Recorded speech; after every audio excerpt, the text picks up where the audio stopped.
Hi to all అండి very good morning. I am Renuka. All of you, how are you అండి? I'm fine. I am good. రీడింగ్లోకి వెళ్ళే ముందు శివయ్య యొక్క దీవెనలు నా సబ్స్క్రైబర్స్కి వ్యూవర్స్కి ఉండాలని మనస్ఫూర్తిగా కోరుకుంటూ శివయ్య దీవెనలతో thank you universe, thank you gratitude, thank you divine, thank you angels. Reading మీకు రెజనేట్ అయితేనే మీ రీడింగ్ లాగా తీసుకోండి. ఈ రీడింగ్ మేల్ అయితే ఫీమేల్ లాగా, ఫీమేల్ అయితే మేల్ లాగా తీసుకోండి. రీడింగ్ వైఫ్ అండ్ హస్బెండ్ లవర్స్కి ఎనీ సిచ్యువేషన్స్కి వర్తిస్తుంది.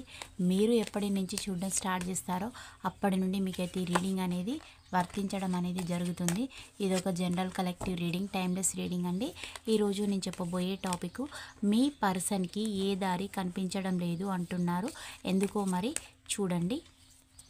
మీకు రీడింగ్ అయితే యాక్యురేట్గా రావాలని నేను యూనివర్స్ని అయితే హార్ట్ఫుల్గా కోరుకుంటున్నాను. పర్సనల్ రీడింగ్ కావాలంటే పైన ఉన్న కాంటాక్ట్ నెంబర్కి అయితే కాల్ చేయొచ్చు. మీకు టారో కోర్స్ అనేది కూడా నేర్పడం అయితే జరుగుతుంది. కార్డ్స్ అయితే షఫల్ చేస్తున్నానండి. షఫల్ చేయడం వల్ల దీంట్లో నుంచి ఏ ఎనర్జీ వస్తుందో నాకు కూడా తెలియదు. ఎనర్జీస్ ఎలా వస్తే అలాగే ప్రజెంటేషన్ అయితే ఇవ్వడం అనేది జరుగుతుంది. ఫస్ట్ వన్ వచ్చేసి 7 ఆఫ్ పెంటికల్ ఎనర్జీ వచ్చింది. Second one king of swords energy వచ్చిందండి. Third one 6 of swords. Fourth one వచ్చేసి 7 ఆఫ్ కప్స్ ఎనర్జీ వచ్చింది. ఫిఫ్త్ వన్ వచ్చేసి కింగ్ ఆఫ్ టెంపరెన్స్ వచ్చిందండి. Sixth one ace of wands energy వచ్చింది. సెవెంత్దేమో ace of swords. ఎయిత్దేమో 10 of pentacle energy. నైన్త్ది magician. 10థ్దేమో చారియట్. అంటే ఆ వ్యక్తి గతంలో స్వార్థపూరితంగా ఉండే పర్సన్ అండి ఫాస్ట్ లైఫ్లో, కానీ ఇప్పుడు అలా లేవు తన ఇంటెన్షన్స్. అంటే కొన్ని పరిస్థితుల దృష్ట్యా తను చేంజ్ కావడం అనేది అయితే జరిగింది. కొంత మనీ అయితే లాస్ అయ్యారు మీ వ్యక్తి. అందువల్ల ఇప్పుడు ఆ పర్సన్ మళ్ళీ ఏమంటున్నారంటే, నాకు ఏ దారి కనిపించడం లేదు, నువ్వే ముఖ్యమని అయితే చెప్తూ ఉన్నారు. మీ పర్సన్ మిమ్మల్ని తన నిజమైన సోల్మేట్గా ఫీల్ అవుతున్నారు. అంటే గోల్డ్ కంటే కూడా రోల్డ్ గోల్డ్ అనేది చాలా మెరుస్తూ అందంగా ఆకర్షణీయంగా కనబడడం అనేది జరుగుతుంది కదా. అలాగే అన్నోన్ పర్సన్స్కి ఎక్కువ ప్రయారిటీ ఇస్తూ మిమ్మల్ని పక్కన పెట్టడం అనేది మీ పర్సన్ చేశారు. అలా చేసినందుకు ఇప్పుడు తను కొన్ని చెడు కర్మలు అనేటివి ఫేస్ చేసి డబ్బు దృష్ట్యా పోగొట్టుకొని అట్ ప్రజెంట్ సిచ్యువేషన్లో అయితే ఏడుస్తూ ఉన్నారు. అంత బాగోలేవు.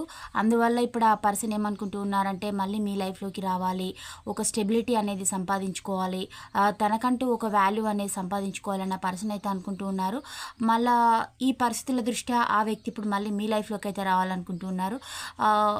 స్పైయింగ్ అనేది చేస్తూ ఉన్నారంటే మీ జీవితంలో ఏం జరుగుతుంది అనేసి. అంటే తను మళ్ళీ ఏం జరుగుతుంది, మీరు ఏం చేస్తున్నారు, మీ పైన ఒక క్లారిటీ అనేది సంపాదించుకున్నారు ఈ వ్యక్తి. అంటే మీరు తనకి పర్ఫెక్టా కాదా అనేది. అంటే గతంలో మీరు ఒక ఆప్షన్ లాగానే చూశారు, ఉంటే ఉంటారు లేదంటే వెళ్ళిపోతారు అనేలాగా. మీరు తన లైఫ్లో ఉంటే ఉంటారు లేదంటే వెళ్ళిపోతారు అనేలాగానే చూశారు. మీకు పెయిన్ అనేది ఇచ్చేసి బాధ పెట్టి వెళ్ళిన విషయాలు గుర్తుకు తెచ్చుకుంటున్నారు. ఇప్పుడు గుర్తుకు తెచ్చుకుంటారు. తన గతంలో చేసిన ఈ మిస్టేక్స్ అన్నీ కూడా గుర్తుకు తెచ్చుకుంటూ ఉన్నారు. డబ్బును థర్డ్ పార్టీ కోసం స్వార్థంగా ఆలోచించి సిచ్యువేషన్స్ని బ్యాలెన్స్ చేయలేక, నేను ఒక చీటర్ లాగా చేసి నిన్ను నా లైఫ్లో నుంచి గెంటేశాను అని కూడా ఆ పర్సన్ ఇప్పుడు ఫీల్ అవుతూ ఉన్నారు. అందువల్ల మళ్ళీ మీతోటి రీయూనియన్ అనేది కావాలని కోరుకుంటున్నారు. అంటే తనకి ఏ దారి ఎలాంటివి ఏవి కనిపించడం లేదు. అంటే తను ఎవరైతే తన వాళ్ళు నా డబ్బు అని అనుకున్నారో దానిపైన ఇతనికి ఈ వ్యక్తికి ఎలాంటి ఫ్రీడమ్ కానీ స్వతంత్రం కానీ లేదు. అక్కడికి అంటే మీరు ఉన్నప్పుడు మీరు తన లైఫ్లో ఉన్నప్పుడు ఈ వ్యక్తికి అధికమైన ప్రయారిటీ అనేది ఇస్తూ చాలా మంచిగా చూసినలాగా వాళ్ళు షో చేశారు. బట్ మీరు ఎప్పుడైతే తన నుంచి లెఫ్ట్ అయిపోయి మీ లైఫ్లో మీరు ఉంటున్నారో, మీరు ఏ పరిస్థితులను పట్టించుకోవడం లేదు, ఆ వ్యక్తిని కూడా ఎవరు అనేవాళ్ళు పట్టించుకోవడం లేదనమాట. అంటే ఈ పర్సన్ ఏంటంటే కొంచెం ఇమ్మెచ్యూర్డ్గా బిహేవ్ చేస్తారండి. అంటే ఏజ్ అనేది ఒక 25 నుంచి 45 మధ్యలో ఉన్నా కూడా తన యొక్క మైండ్ సెట్ 18 to 21 ఇయర్స్ మధ్యలో ఉన్న వాళ్ళలాగా ఉంటుంది. మీ వ్యక్తి మీకంటే ఒక 5 ఇయర్స్ పెద్ద అయినా కూడా తన బిహేవియర్ అయితే ఇమ్మెచ్యూర్డ్గా ఉంటుంది. అందువల్ల ఈ వ్యక్తి సరైన డెసిషన్ ఎప్పుడు తీసుకోరు. అంటే పరిస్థితులకు అనుకూలంగా నిర్ణయాలు అనేటివి తీసుకొని లైఫ్ను ముందుకు తీసుకెళ్తేనే లైఫ్ అనేది చక్కగా ఉంటుంది. లేదంటే ఫ్యామిలీ కొలాప్స్ అవుతుంది. ఇద్దరి మధ్యలోకి థర్డ్ పార్టీస్ ఎప్పుడైతే ఇన్వాల్వ్ అవుతారో ఆ ఫ్యామిలీ బ్రేకప్ కావడం, వాళ్ళ అంటే ఫ్యామిలీ మొత్తం చెల్లాచెదరైపోతుంది. అక్కడ మనీ లాస్ అవుతారు, ఫ్యామిలీస్ డిస్టర్బెన్సెస్, ఎవరికి మెంటల్ పీస్ అనేది ఉండదు. ఇలాంటి సిచ్యువేషన్స్ మధ్యలో నుంచి మళ్ళీ దాటాలంటే ఆ పర్సన్కి ఇప్పుడు మళ్ళీ మీరు తప్ప ఇంకేం లేదు. అందువల్ల ఈ పర్సన్ ఇప్పుడు ఏమంటున్నారు, మళ్ళీ మీరే తనకు దిక్కు అనే విధంగా ఆ పర్సన్ చెప్తున్నారు. అందువల్ల ఈ పర్సన్ ఇప్పుడు ఏంటంటే మీ లైఫ్లోకి వచ్చేసి మీకు ఒక స్టేబుల్ కమిట్మెంట్ అనేది ఇవ్వాలి అని అనుకుంటూ ఉన్నారు. ఆ పర్సన్ గతంలో మీకు ఫిజికల్గా మెంటల్గా స్ట్రెయిన్ అనేది ఇచ్చేసి మీవన్నీ లాక్కొని మిమ్మల్ని నిందించి అవమానించి కూడా పంపించడం అనేది జరిగింది. ఆ పరిస్థితుల దృష్ట్యా కూడా మీరు ఆ పర్సన్ని నమ్మడం లేదు. మీరు మీ లైఫ్లోనే ఉంటున్నారు, సెల్ఫ్గా లవ్ చేసుకుంటున్నారు. ఈ ప్రపంచంతో, సొసైటీతోటి మీరు ఎలాంటి పట్టింపులు అనేటివి లేకుండా మీ లైఫ్లో మీరు ముందుకు వెళ్ళిపోతూ ఉన్నారు. ఇవన్నీ కూడా తను గమనిస్తూ ఉన్నారు, మీ జీవితంలో జరిగేటివి తెలుసుకుంటూ ఉన్నారు. తనకి కోపం వస్తుంది, తనపైన తనకి ఇగో అనేది వచ్చేసి కోపంగా, కోపంలో అంటే బయటనేమో కోపము, లోపల ఇన్నర్గా మాత్రం తనకి మీ పైన ప్రేమ అనేది అయితే ఉంది.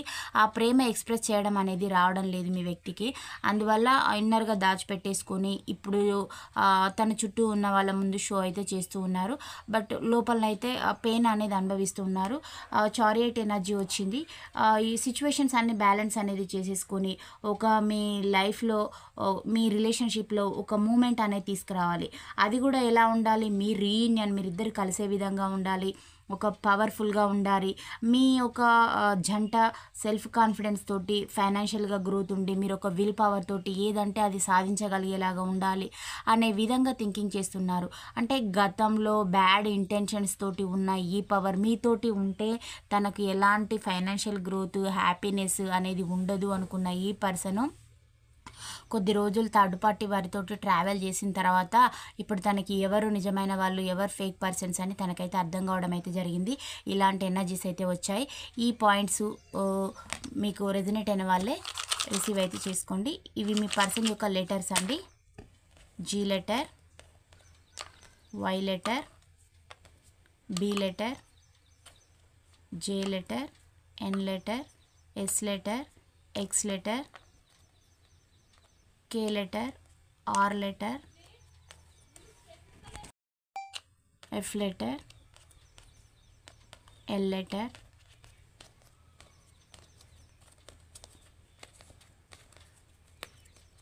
ఇక్కడ రాశులు అయితే అన్ని రాశులు వచ్చినాయండి.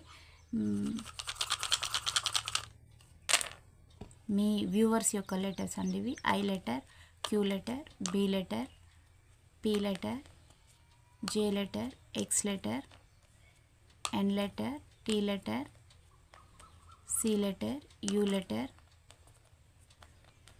Z లెటర్ ఇవి రావడం అయితే జరిగింది.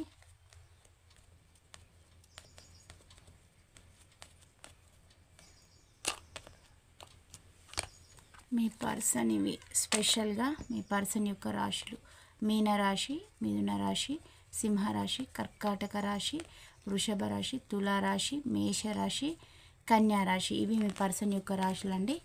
అలాగే మీ వ్యూవర్స్ యొక్క రాశులు: వ్యూవర్స్ ఈ మిథున రాశి, మకర రాశి, మేషరాశి, ధనస్సు రాశి, తులారాశి, కుంభరాశి, సింహరాశి, కర్కాటక రాశి, మీనరాశి ఇవి రావడం అయితే జరిగింది. మీ పర్సన్ యొక్క డేట్ ఆఫ్ బర్త్లు చూద్దామండి.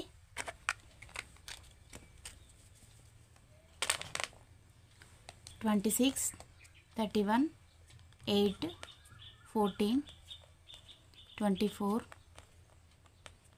9 ఇది రాలేదండి. 27, 29, 16, 12, 10, 13, 17, 30, 16 ఇవి మీ వ్యక్తి యొక్క డేట్ ఆఫ్ బర్త్లు. అలాగే మీవి వ్యూవర్స్ యొక్క డేట్ ఆఫ్ బర్త్లు.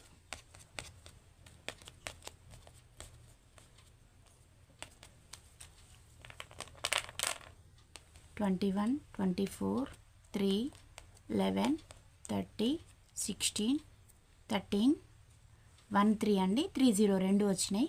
10, 15, 22, 4, 9, 6, 26, 12 ఇవి మీ వ్యక్తి యొక్క డేట్ ఆఫ్ బర్త్లు.